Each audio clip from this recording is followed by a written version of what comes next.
The Spider-Man No Way Home trailer has finally arrived.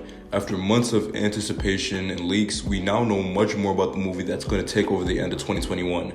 We learned a lot from this trailer, so we have a lot to talk about. Before we start, make sure to like, subscribe, and leave a comment letting me know what you think about the trailer. Alright, let's get right into it.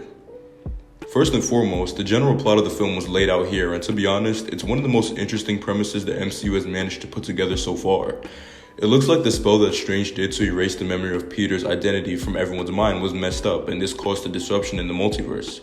The botched spell led to some of Spider-Man's villains from previous movies showing up to the MCU. We already know this from the last trailer and from Venom 2's post-credit scene. However, in this trailer we learned that Strange has a way to send the villains back to their own realities. The problem is, when he sends them back, they're gonna die while fighting Spider-Man. It's not 100% clear what he means by that, but I'm assuming it means that he's sending them back to the exact moments of their deaths in their universes. This, of course, puts Peter in a bit of a moral dilemma. These villains are obviously causing chaos and they're killers, but sending them back to their realities is essentially killing them, at least in the eyes of Peter. This leads to him taking Strange's box thingy and dipping with it. This makes things 5 times more interesting because now, instead of the movie we thought we were getting where Strange helps Peter fight off the Sinister Six and sends them back to their realities, we have a movie where Strange is actually an antagonist and him and Peter have opposing views. To make it all better, Dr. Octopus seems to be a good guy in this movie, which makes me even happier.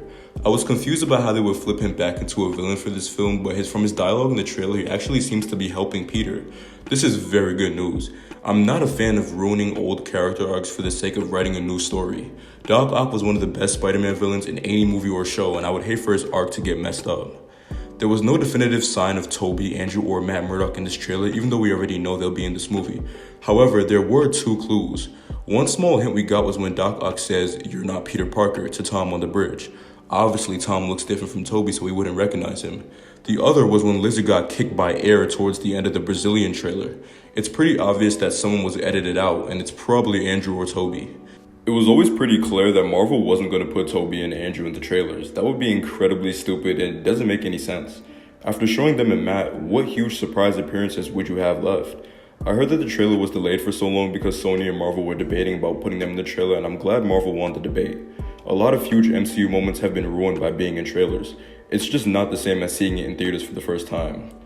It's already been reported by numerous people who've seen the film and some of the actors that Tom's Peter goes through more than we've ever seen him go through before. From what it sounds like, my guy is going to be absolutely suffering, and to be honest, it looks like it too. In the trailer, we see him getting bullied by Doc Ock, we see a pumpkin bomb explode in his face, and we see him bloody with his mask off. It's been hinted at that there's going to be a death too, and there's a few different characters they can choose to off that would have a pretty great effect on Peter.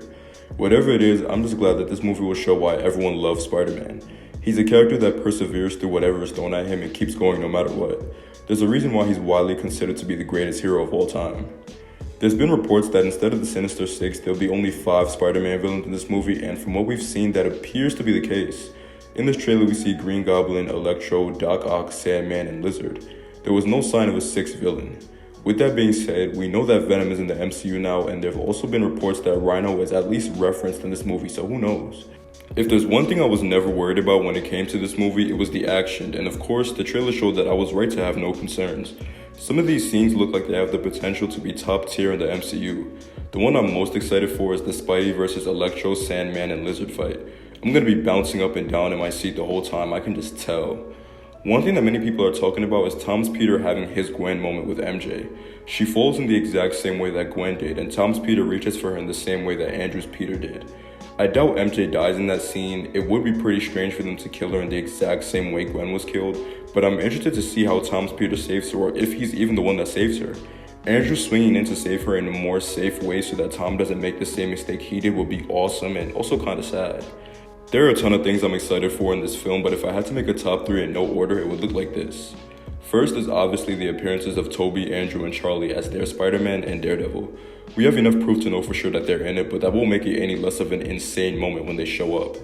Then there will be the return of the old movie Spidey villains, mainly Defoe's Goblin and Doc Ock. The others like Electro and Lizard are alright. I think it's cool that they're returning, but another Goblin performance from Defoe is gonna steal the show, and I'm completely ready for it. Third would be Tom's Peter going through it in this film.